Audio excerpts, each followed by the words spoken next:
people in America and around the world are just so scared. People are thinking about, am I going to lose my job? What is AI going to do? Is it going to kill us all? Is the way that therapy exists, is that broken? I kept seeing the same problem, which is at the end of the day, the access to care for people is abysmal in this country. The mental health crisis is getting way worse. How has your relationship with venture capital shifted? I actually think most people should not raise venture capital. We're building fundamentally risky technology. Like the reason we needed it is because to bring together the parts of this business, it's like the Manhattan Project of mental health. Can you share anything that's surprised you in the way that people are using Ash? People are way more honest, way faster. People are willing to open up to AI so quickly about things that are really important to them. Taking a company public is obviously no easy feat. What is something that you learned during the process? Don't do it. I'm Sammi Cohen, and this is Social Currency, a podcast that unpacks the stories that are shaping business, culture, and the intersection of the two. Some founders chase product market fit. Neil Parikh builds companies that shape entirely new markets. As the co-founder of direct-to-consumer mattress giant Casper, Neil helped to transform a bulky, boring product into a cultural moment. But behind the clever marketing and clean design was a far more ambitious vision: to build the Nike of sleep. Casper went public and then went private, and today Neil tells me all about it. He left Casper in 2021, and now he's setting his sights on a very different frontier: mental health. His latest venture, Slingshot AI, is building an AI-powered therapy tool that aims to address the massive care gap in behavioral health. In this conversation, we dig into what it takes to make AI actually empathetic, the ethics of using real patient data to train bots, and why some of today's biggest challenges can't be solved by humans alone. We also get into Neil's experience raising nearly $100 million for Slingshot and what he's doing differently after Casper, and how to know whether you found the right co-founder or the wrong one. This is Neil Parikh's Social Currency. Neil Parikh, welcome to Social Currency. Thanks for having me. I'm excited. Likewise. So it makes sense to start with the household name that you helped to build. So Casper had a really ambitious goal to become the Nike of sleep.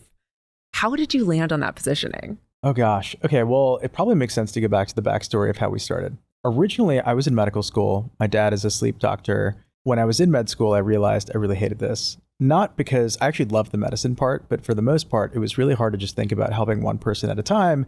And the training was kind of like being in the army. It wasn't very curious. And so I had left. I told my parents I'm leaving for a year. I promise I'm coming back, which I never did. And I'm always going to have to eat it for my mom. But anyways, I moved to New York and I started a different company. And I happened to be in a co-working space. And I was sitting next to Philip, who became my co-founder. And he was telling me about how people used to sell mattresses online. And he used to, in fact, from his dorm room. And how, the mattress industry is a total racket. Like there's this whole thing where the prices are kind of being fixed in different places. You can negotiate, with such a weird thing. Like, why would you negotiate on these things? And how it was, there was a big opportunity to disrupt it. And I'm thinking to myself, who's ever going to buy a mattress on the internet? What a weird idea. Don't you have to try it? But we spent a bunch of time together and with our other co-founders. And what we realized is the bigger opportunity was using mattresses as a Trojan horse to get into the industry, but really using that as a platform to think about sleep. If you think about the market back then, it was just when wellness was starting to take off. People are drinking green juices. They're just starting to buy their Fitbits, back then Fitbits, right? And an Aura was probably super tiny. We saw the trend happening where we were okay, people are going to be into wellness, and they're definitely thinking about a world in which it's not cool to sleep 3 hours a night anymore. But, similar to the great brands of before, like Patagonia or the mission or movement oriented brands, there wasn't really one around sleep. Sleep was just not cool. And so our thought was, if we can combine the two together, start with mattresses and think about a disruptive value proposition there, but then use it as something that we can build upon to really inspire people to think about their journey with sleep differently, that'll be much more interesting from a brand perspective and give us a lot more leeway in terms of something to build. Did you find that the phrase Nike of sleep really resonated with your customers at the time? At the beginning, no, because I think people didn't understand what that meant, right? When you're thinking about the beginning, it was very the early story was actually much more about the mattress industry. When we first launched, people had no idea about, why would I buy a product online?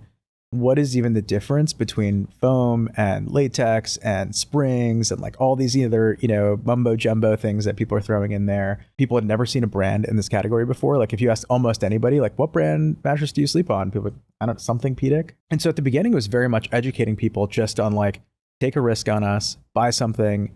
And honestly, even the idea of direct to consumer was not really a normal thing. Like now it's funny to think like, ironically, direct to consumer also doesn't really exist anymore because everybody's omni-channel, right? But back then there was this phase where people were just thinking about like, oh, I can like go on a company's website and buy something directly without having to go through a store. It was a weird idea. I mean, Warby was there and Harry's was just small at the time as well. But I think of it as like a moment in time where we really had to educate people about many things up front. And then probably over the next 5 years, that's when we started leaning a lot more into sleep. From a business perspective, you clearly became very knowledgeable on everything, as you said, the different types of mattresses and latex versus foam.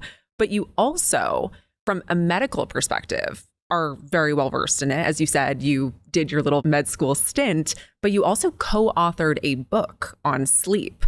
So I would love to hear how your perspective on the sleep economy has changed since your Casper days. If you think about 2014, 15 to 2020, I would say we were the very early days of it. People were really just thinking about the core basics. I would bet most people didn't even know how many hours a night they slept. I mean, they have like a vague idea of, I think 6 or 8 hours is good, but there was really not like that level of awareness. And I think about these movements happening in phases. When you think about healthy eating, there was a time where people didn't track calories. Now we're at a world where a lot of people know like how many calories, how many grams of protein am I eating? How many grams of creatine am I consuming? Like whatever, all the way down. And so I think the world has evolved similarly now. Right now, most people are wearing an Oura Ring or have an 8 sleep mattress or have some sense, even your phone, your Apple Health can just give you some basics around how much you're sleeping. And so I think the level of awareness has changed a lot.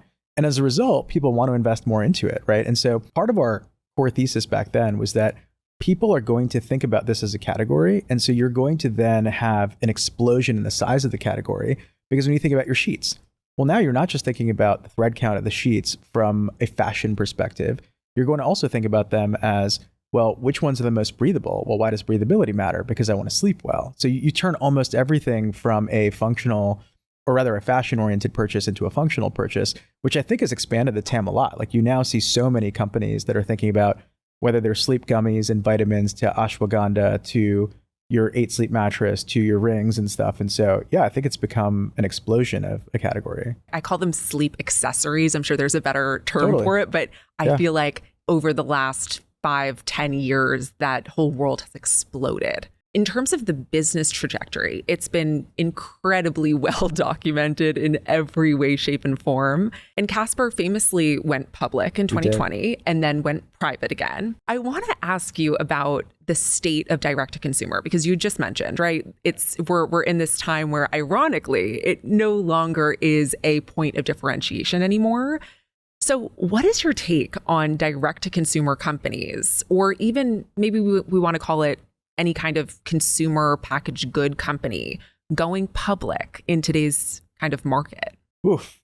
Okay. It's a doozy. I'll take a step back and first say, like, I just don't think DTC is a thing anymore. When I hear people say that, I'm like, that's such a ridiculous idea. Like, it was a thing 10 years ago because it was a novel concept. Like the idea that you could just click on a website and buy something and that we would invest millions of dollars on each iteration of our website. Like we once did a crazy photo shoot where we levitated a mattress and had like a 3D rig where we would shoot it from all different angles to create this like crazy visualization on our website, because we were like, oh, that's what's going to get us a conversion boost on our website or something, like crazy stuff, right? Today, people don't need to do that anymore for so many reasons. And so I think one thing you're going to see is just like you have a lot of smaller brands, like because of Shopify and the other tools out there, we could have thousands of $1 to $5 million revenue brands. Like I don't know if we're going to get to a world where you're going to see billion-dollar revenue brands as much anymore, because one, the funding is just not there. Like what VC is out there funding, direct to consumer brands? Like I see basically $0 available for that. The flip side, and what's positive, is what's going to change is I think people are going to take radically different approaches. Like some of the fastest growing brands I'm seeing today don't even sell on their website anymore. They're like, hey, we're going direct to Walmart or direct to Target or direct to Whole Foods. And, we're not going to explore like a crazy supply chain and offer it in every single way. We're just going to try something radically different. And like, what's the hot take? Well, it's like what we always did before. Like when you think about before the internet was invented, you would just sell in Walmart and Target and the stores and stuff. And so like, I think it ends up being very cyclical. Like we think we invent these crazy new ideas. And then even with Casper, like what ended up happening? We went from a website where we would sell a lot. And then we were like, okay, we want to keep growing. And our customers are asking us like, can I buy this in person? So then we did a big deal with Target and wholesalers. And then we're like, no, but like we really want to own the experience and create something magical. So then we built our own stores. And then, and then we had an omni-channel business in which we're available everywhere. And like, I think that's what people are going to do. So it goes back to your point of like, are DTC companies going to go public? No, I don't think you can be a single channel business. Are we going to have big brands that end up becoming like Nike? Like, I think the answer is, of course, yes. If you look at Vori or Aloe or like many of the athleisure brands, or you look at Raza in the olive oil space, if you look at, there's a new one that's started by a Casper alum called Smash Kitchen, which is crushing it. That started with Glenn Powell. Like those kinds of businesses will build platforms where they can get very big because their economics are much better from the beginning. Taking a company public is obviously no easy feat. What is something that you learned during the process that most founders who hope to get there someday underestimate or may just not know about that you learned and you want to share with founders? Don't do it. Why? No, I'm kidding. Here's the thing.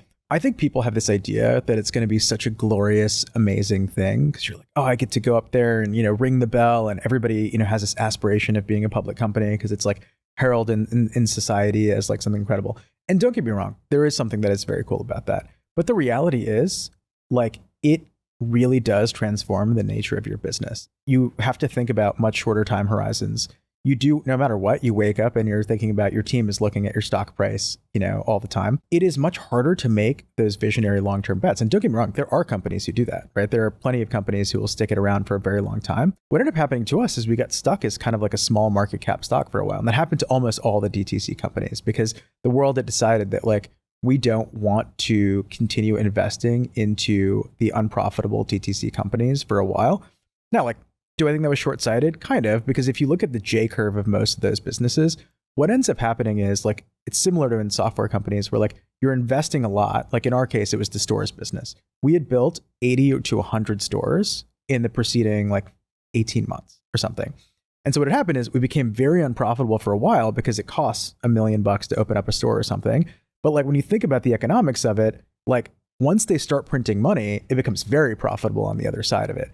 Now, the problem is if you go public in the window in which it doesn't look great, right? You're trying to explain to people, like, I promise you it's going to get better. I promise you it's going to get better. But it's like hard to believe. And we went public during COVID, which nobody wanted to believe. Timing is really important. At the end of the day, you can think you're incredible, but like the macro environment is probably the single biggest factor in terms of what's going to happen to your company and your valuation and other things. Really be a first principles thinker about that. Like I think we were getting advice from so many different people. And I think that like, you just have to look at your particular situation because every single one of them is different.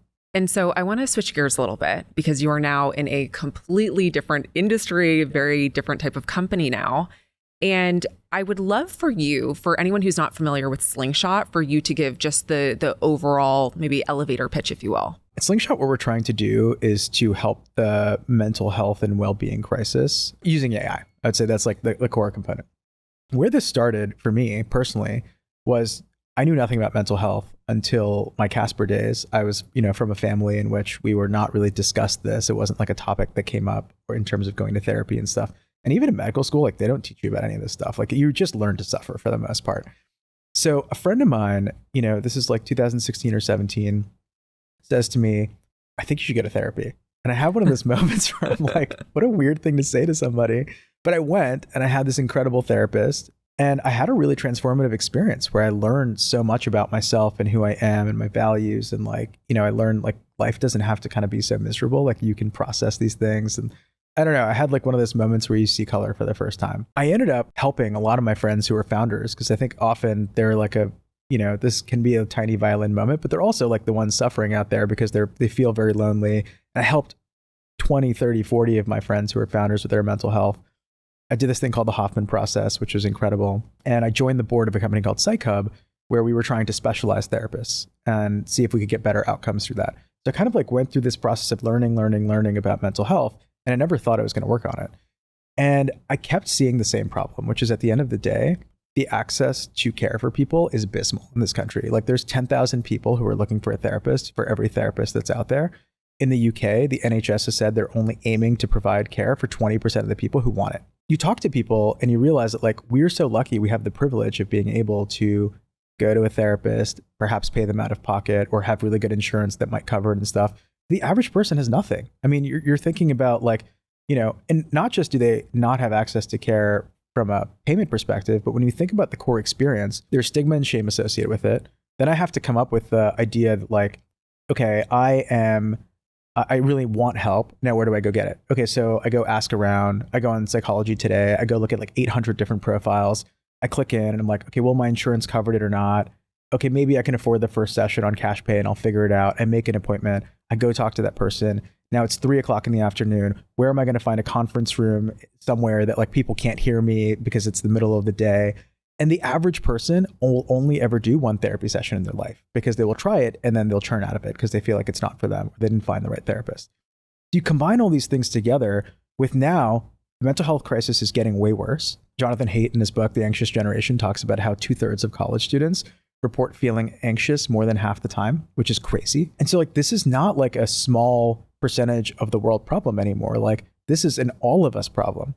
And so if that's happening, my co-founder and I realized like we felt like the only way to really tackle this and to get operating leverage in the core business was to say, we have to figure out an autonomous solution. There might be ways in which, what if we could build AI that we could scale dramatically to help, not just millions, but hundreds of millions to billions of people and have a totally different take than the way we've done it before. To kind of wrap it up, we're trying to, we're doing AI therapy. We're trying to approach it in a radically different way than people have before.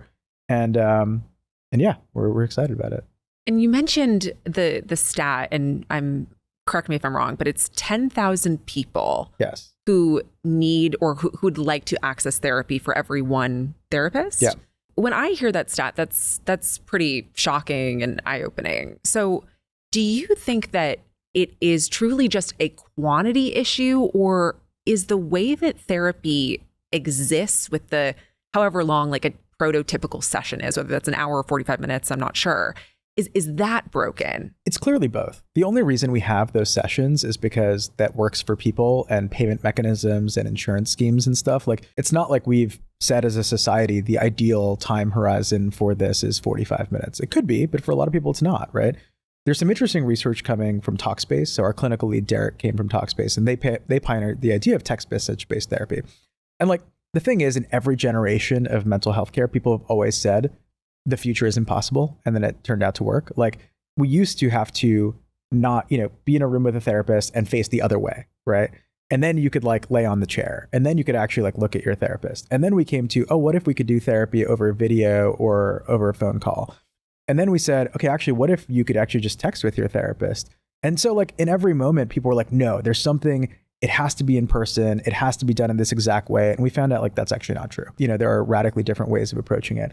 And to me, it also makes sense because at the root of what we're talking about, like we as humans have had a role of people taking care of each other in different ways related to their mental health forever, right? I mean, we've had like priests and rabbis and, all kinds of other people in society. And like now we have a secular version that is obviously trained in a different way. But like as humans, we've wanted this for a long time. It's not a new idea. I hear you. I see that the trends in the industry has shifted to a point. And I think what you had mentioned around even our comfort level with having a conversation with a therapist via a screen, right? I think the pandemic probably helped to speed that along because it was quite literally impossible or very difficult to get in front of a therapist in person. But what I worry about, and I would love for you to kind of maybe talk me down from this, is with a human therapist, that person can assess their patient's body language, their tone of voice. They can pick up on these more subtle cues that, in my mind, are very recognizable human to human. So how do you address that with what you're building? Yeah, so I think the first thing to talk about is like the levels of therapy, let's say, right? When I talk about what I think AI therapy is going to be good at, is I think about helping people with their everyday problems, not today with things like clinical disorders and stuff. I think there will be a world where 100% AI is going to be able to help people that have, more significant mental illness and stuff, but we're not at that point today. What ends up happening is most people, definitionally, who are going to therapy don't have severe mental illness or disorders, right? they are feeling sad or anxious or have some issues that are, in their life. And they're often getting a diagnosis because it's the only way to go to therapy and get insurance to pay for it. Right. And so most people end up having relatively low acuity issues. So I would just start there. And I think that like AI can be really good for that.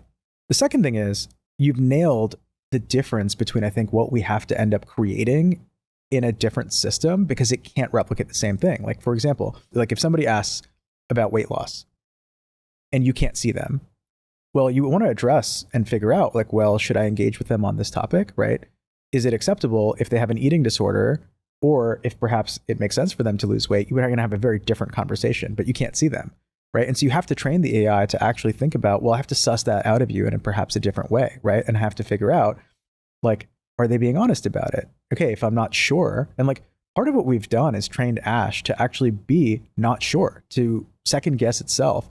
And so rather than just making big leaps and conjectures, if it's not sure, it's going to ask, clarifying questions and stuff. To your point around, body language and stuff, I think the research is pretty clear now that like through text message based therapy, we've been able to have the same outcomes as we have over face-to-face therapy or over video. And so what's interesting about that is it seems like most of the information still gets encoded into what you're saying. Like when you look at the data about, people are still going to communicate, I'm feeling sad about this, or I'm angry, or it comes up in the tonality of the word choices that they use, right? I'm angry, I'm mad, I'm pissed, I'm whatever, right? The cool thing about AI is that I think we are going to be able to analyze all the other stuff too. Like we will be able to look at tonality of your voice. We're going to be able to look at how fast are you speaking, how slow, how loud, how soft. If we say something and it makes you pause for a moment, is that a good sign? Because you're actually thinking now. Or is it a bad sign because you're actually upset? And so we'll be able to factor all of those different signals in. I think the video one is harder because we don't do that today. But like, let's imagine a world in 3 or 4 years, you're going to be able to FaceTime with your, AI therapy bot or whatever, and it's going to be able to see you, and it's going to be able to see, your reaction and how you're acting, and be able to simultaneously also offer to you its own reactions, right? Like one of the hard things today is you could talk to Ash over both text and voice. And if you're talking over voice, well, how do you know when to have an acceptable pause?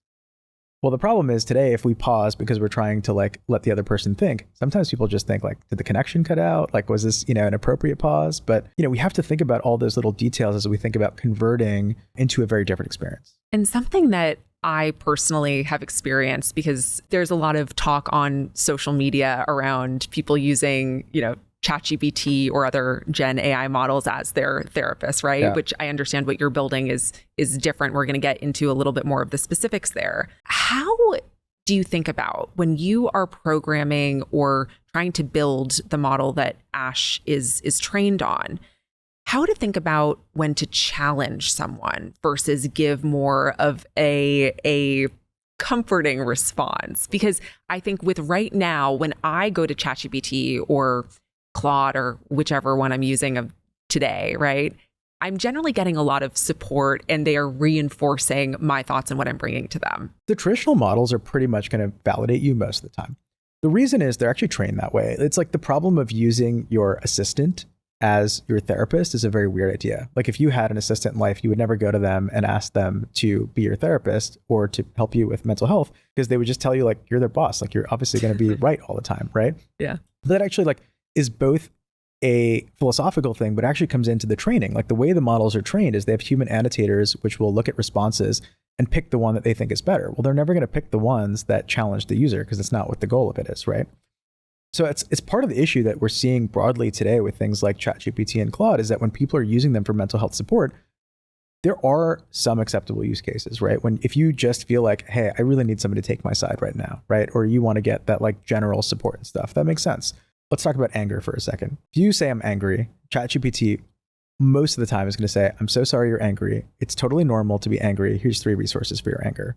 Okay, cool. It's not like super helpful because you're like, it's totally normal to be angry. Like, is it? What Ash should say, or often will say, is like, well, why is anger a problem? Have you ever really thought about like, are you not expressing it in the right way? Like, why is this coming through? And that's like a lot more like what a traditional person who's going to help you is to like really try to understand when is an acceptable time to push back. And the answer is it's not always either, right? Like you kind of have to read the room in terms of trying to understand is the person in a state where they can hear that and are willing to do that. And so the conversation also evolves and flows over time. Like you can't like jump in with a super hot take 2 seconds into a conversation because you need the person to warm up, obviously.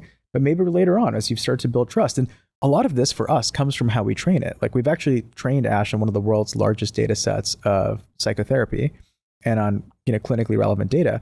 And so it's actually learned kind of like a self-driving car, like how do humans do this? And therefore it tries to model and bring some of that stuff into the conversation. In terms of the AI world, I know that when it comes to human therapists, there are certain frameworks in place. There are licensing requirements, ethics boards, malpractice insurance. How does that whole world work when you're talking about AI? So I think we're early in terms of figuring this out. The truth is we don't have AI doctors or AI nurses or AI therapists, like the licensed profession category yet in any way. And so I think like the world is trying to evolve into this. Like what we've said is like, we want to build something that's, does not treat, track, or diagnose a disorder, but can help you with like symptoms and stuff that's related to how you're feeling. And I think like we're trying to work with regulators on this to try to come up with frameworks for, I think it's kind of similar to what's happening in self-driving cars. That's the analogy I use often, where there's different levels of autonomy from like, autopilot or even below that, like cruise control, all the way to like, I can completely take my hands off the wheel and I can sleep in the car and I feel totally safe, right? And I think that's where we're going to end up with stuff like this, which is like, there will be like at the very bottom, like the lowest level tools that almost anybody can use anytime. And then as you escalate, there probably should be more guardrails, more responsibility that comes with it, more, supervision perhaps, or integration in the traditional healthcare system. But yeah, we're trying to figure it out. So with that being said, let's say someone comes to you with where Ash is today, and they have never gone to therapy before with a human or AI, and they would like to start their therapy process. Would your recommendation, and maybe they're showing some signs of beyond just your everyday, like, oh, I'm stressed out or anxious because I have college finals and I'm worried about those. Would your recommendation be, where it stands today, to use a system like Ash? Or if, maybe those symptoms get a little bit more severe, that's when you go to a human? Or do you think that Ash, as it stands today, could be that point of entry regardless? And definitely not regardless. Okay. Yeah. I mean, look, I think of it as like, imagine you get a cut. You kind of know when you need to go to the hospital. Like if you have like a gash, you should probably go to the emergency room. If it's a small paper cut, you know that you could put a Band-Aid on it. And there's like always some gray area where you're like not sure. And in those cases, you generally should just go and get more professional help. And so I think about it the same way. Like when we think about our core values, some of the ones that we try to instill into the model around self-determination theory, this idea of autonomy, competency, and relatedness. So autonomy, this idea that like we want to teach people that you're in charge, you have agency over your own life, and we don't want to remove that from you. Competency, that you're actually capable of making the changes that you want to make in your life.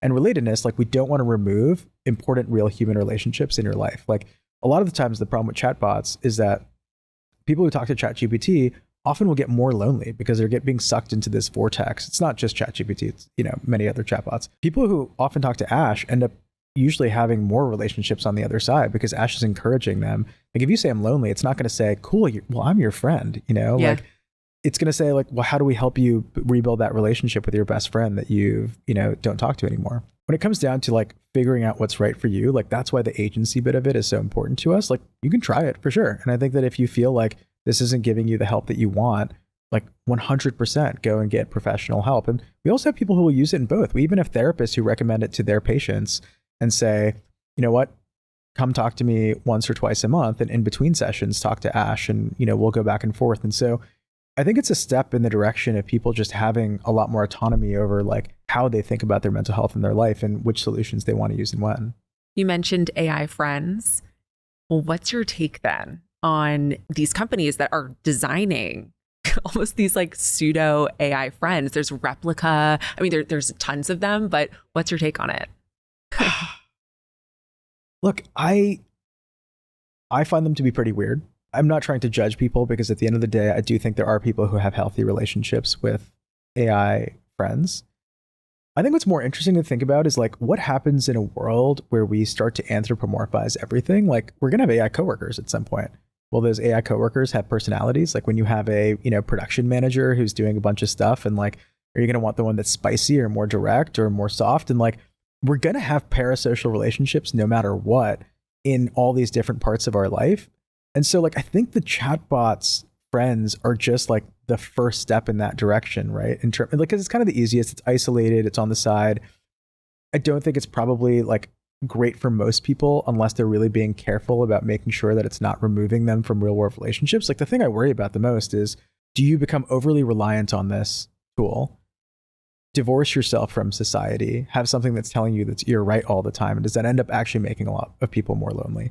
And I think that, you know, my hope is that those companies really think about that problem and try to design their systems in a way that's not going to do that. Like, I don't know, we think a lot about like Hinge, like designed to be deleted. Like, I think for us, that'd be awesome. We can help you. Great. You don't need it. Come back when you need it again. You know, like, why would we want to build a tool that's going to like suck you into the vortex forever?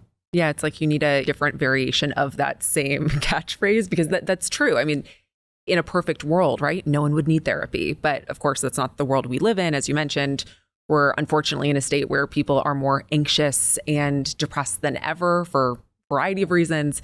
So we do need something like that. And you've been in beta testing now for how many months? About 18 months. 18 yeah, we months. Just launched. I would imagine you're getting a ton of data from all of the users. Can you share anything, and obviously not specific to personalized data, but can you share anything that's surprised you more generally, maybe in the way that people are using Ash? It's crazy in some of the best ways, but I would have expected a completely different experience. For one, people are way more honest, way faster. So when you talk to human, often it takes till session 5, 6, or 7 where you really like have the trust and you're going to open up about stuff. When people talk to Ash, they will often in the first session say, actually, I'm gay and I haven't told anybody yet, and I'm opening up to you for the first time. 10 messages in. Wow. I mean, that's mind blowing that people are willing to open up to AI so quickly about things that are really important to them. Why? We're still trying to research and understand. It could be this, like, they don't feel as much of a sense of stigma or shame. It could be they feel like it's just more open. It could be related to trust. It could be that they've been waiting to say something. They just haven't had the right format. But there's something kind of interesting there.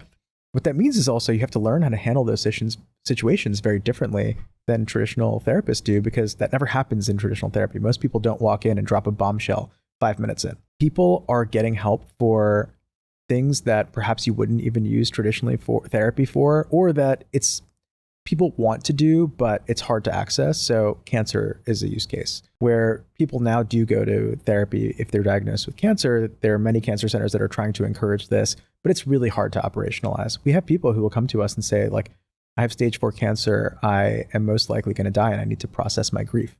And we've had people who've written us letters saying, you know, I use this, my husband used this, and now for the first time, we've actually processed what's about to happen and we're like trying to move on with our life. And then we also have the really light stories, right? The person who's just saying like, this is awesome. I finally got a girlfriend or a boyfriend and I've been single for a long time. And I like worked through some of the stuff that's like been a challenge. And so I think there's like a wide variety of stuff, but it is definitely different than what people talk about in traditional therapy, which is kind of interesting. I'd imagine just because of the form factor, given that it's a chat conversation, that most of the people who have been in the beta test skew younger, right? It's actually the opposite. Really? Yeah. So I thought the same. I thought it was going to be 18 to 24-year-olds that are the primary constituent. We're much more like 35 to 65. So also blew my mind because not exactly the core demo for what you would think of as people who are like early adopters of AI, for example. But what it taught me is that I think those people are looking for something different. Like they're often also not using necessarily ChatGPT in the same ways, or they may be using AI for the first time, and this might be the first use case that they're using it for. And so, yeah, it's different. We also are like 40% men. Most mental health services are 10% men. And so there's also something different that's changing about perhaps men are more willing to open up to AI. You know, we'll hopefully have to change the meme about men going to therapy or something. And the reason why I assumed that it was younger too is, and I'm going to paraphrase it because I don't remember the specific stat, but there's something, a very high percentage of people who are younger, so Gen Z is the primary demo, have said that they feel like their most authentic selves online, which when I heard that stat however long ago, that once again, another mind-blowing stat, because I'm thinking, wow, the fact that people feel as if they can really connect with others, be the best versions of themselves in an online space. To me, now hearing what you've said, to me, it actually does click that for whatever reason, because using technology is ingrained in literally every facet of our life, we have developed this comfort level that no generation in any human history era has ever had. One thing that also could be happening is, I think earlier in your life, they definitely are more open-minded to therapy.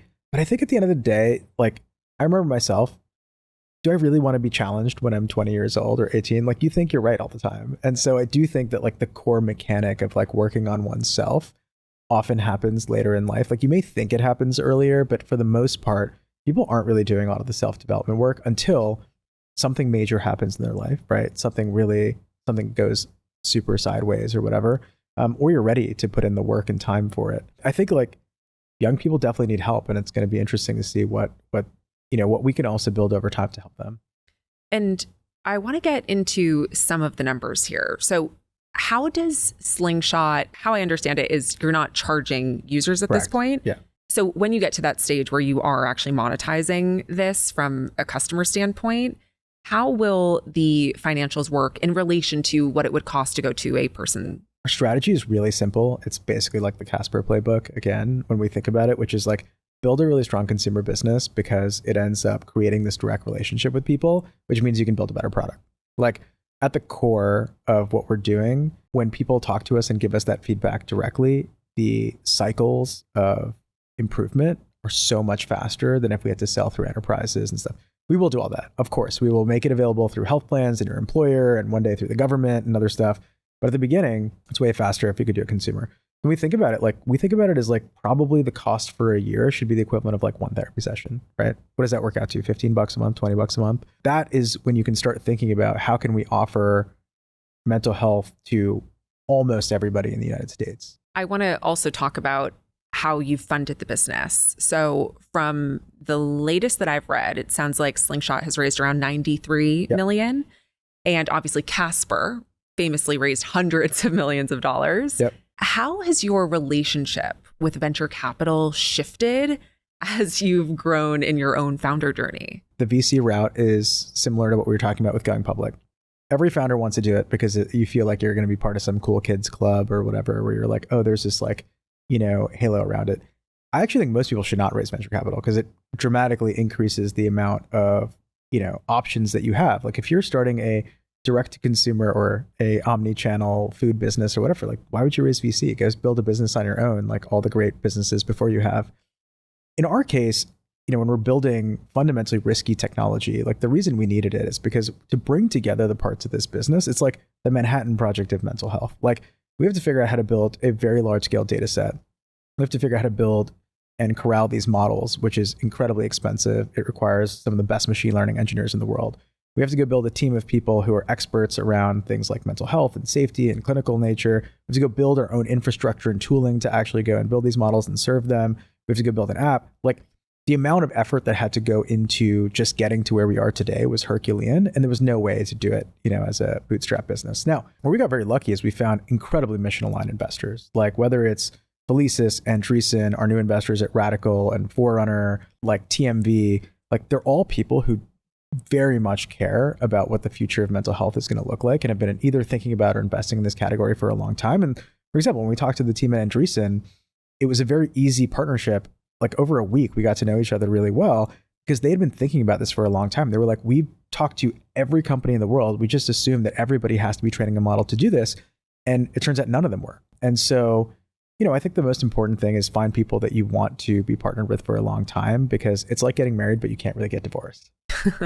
Yeah, very hard to get divorced or the company goes down. Yeah. Given your success raising venture capital for round one with Casper, I would imagine that it was a lot easier for you to raise the second round.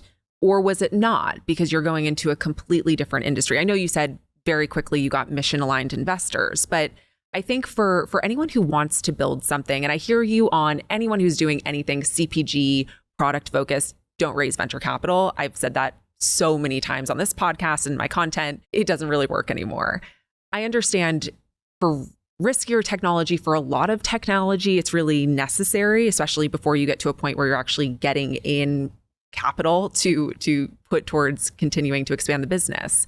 But what would you say to someone who wants to raise capital in a tech environment? It was easier and harder. Easier in the sense that like I knew who all the people were, right? I'd already pitched them before or had some relationships with them almost everywhere, which helps. Like at the end of the day, of course, when you're going to people for the first time versus you're meeting somebody that I've met 10 times before, it's a very different conversation. That said, like you often, those people tend to take on much bigger and riskier problems. And so you kind of like get shifted down the curve in terms of like this.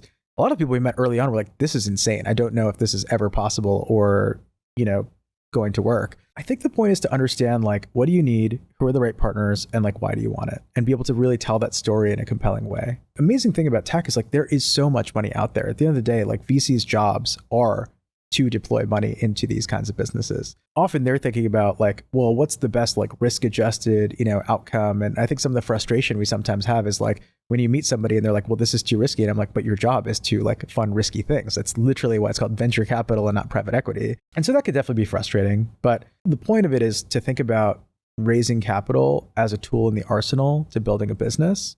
This is like the most obvious advice ever, right? But like, the problem is a lot of people who get obsessed with raising money will raise the money and then get depressed the next day. It's the same thing as selling your business because you do it, you did the thing and you're like, oh, now what? We're like, you have to go build the thing, right? Turns out raising money is the easiest part of the process of the things you'll ever do. Like, if you look at Elon, like what was harder, raising money or like building a rocket that goes to Mars? You're like, probably building the rocket is my guess. Definitely. And so like most things that are worth taking on, it's probably going to be both hard to raise money and hard to build a business. But like the money part is like the 1% part. And you've personally invested in over 100, maybe 150. 200 companies. Okay. Wow. The number has gone up since I watched. Just to name a few of those companies, we have major names like Affirm, Reddit, Row Health, which just did an amazing ad with Serena Williams and Tia. So what do you look for in founders or companies when you're deciding whether or not to invest? Two things. The first is I use it as an opportunity to learn. Like what a privilege to be around people who have crazy ideas. And it's an incredible thing for me because I get to go call up these people that I invest in and be like, hey, can you teach me about this crazy thing that you just did? Like whether it's this awesome marketing strategy or building, a new clinic or thinking about DTC in a completely different way.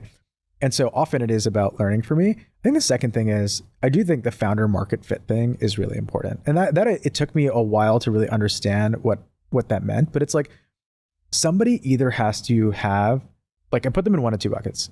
Either you have such powerful insider knowledge about a certain category that you understand why you can build a business here and put the chess pieces in exactly the right way to make this thing valuable, or you are so dogmatic and insane that it doesn't matter. And you kind of have to like almost build this like 2x2 matrix of like where the person fits. Like I think those are kind of the only two ones that could be then that in my experience have been successful, and both are okay. But what you don't want is like the mix and match of the wrong combination. That was great. We're going to the questions that I ask every guest. So can you share a system that you have in place that benefits your career or business? And it can be a system for anything. My main system is trying to find people who are 3 to 5 years ahead of me in life at every stage and ask them for help. And in every part of my life, whether that was getting married and becoming a dad while starting a company, like I needed to go seek out the people that were like, how are you not drowning and dying? Because this is really difficult. Or in building the business. And part of the reason that's important is because what I had to do between last company and this one is totally rewire my brain and forget almost everything I learned. Because 10 years ago, or 11 years ago, it was a totally different way of building a business. Like what you did in 2014, some of it applies, like the general leadership principles apply, but like how you think about engineering and brand and channels and distribute, they're all different. And so rather than coming into this as, which I honestly did at the beginning, like, oh, I know everything, I've got a playbook, I can just go deploy this. It's actually like, no, go figure out from the people who have the current playbook and go learn from them, right? Like I went into like, when we were thinking about marketing on TikTok, I joined these like TikTok discords with like people that are in there because I was like, I'm not even on TikTok. I literally know nothing. So I had to go hang out with a bunch of 23-year-olds and try to understand like, how do you distribute messages on TikTok and stuff? And so it's honestly just about learning from people who are like in the flow right now. This next question comes from the Social Currency Corner, where I get your input on something that's impacting business and culture. And this is very Slingshot coded. So in June of this year, there were certain states like Nevada and Illinois that passed a law regulating the use of AI for mental and behavioral health care.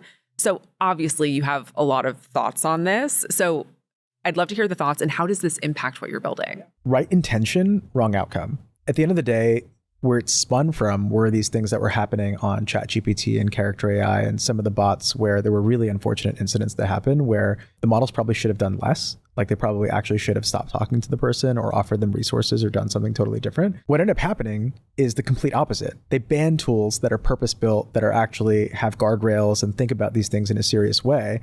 And they allowed freely those bots to operate in those states. And so to me, it's like very clear that the laws need to change. Like as a result, we don't operate in those states. We have to, we have many thousands of users that were in both of those states that we had to turn off who were really upset. And there were people who had to drive 3 hours to go get care somewhere else or had no access to anything. So it's sad. We've gotten so many letters from people that are really upset about it. I think what's going to end up happening is like, it's on us. Like we need to educate lawmakers and regulators about like, there is a different way. Here's what it could look like when it's done safely. And I think it's a sign of like, people in America and around the world are just so scared. Like we're in this world where people are thinking about, am I going to lose my job?